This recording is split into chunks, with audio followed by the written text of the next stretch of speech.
Welcome to Wordy Wednesday. This week it's about the verb streamline. What does it mean? How do we use it?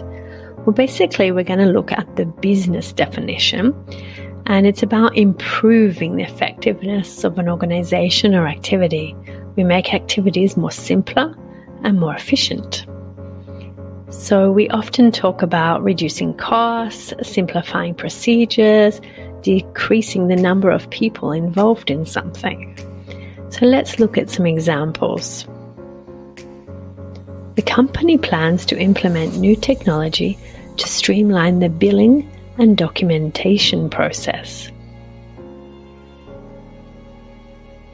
The focus of this initiative is to streamline hiring processes and increase hiring flexibility. They are now under pressure to streamline operations after profits slumped by 45% last year. We often use it to streamline operations, processes, and procedures. So your turn. Tell me, have you successfully streamlined a process or procedure in your workplace? What is something you think needs streamlining in your workplace? I'd love to hear from you. Write to me and I'll tell you if you've used them correctly or not.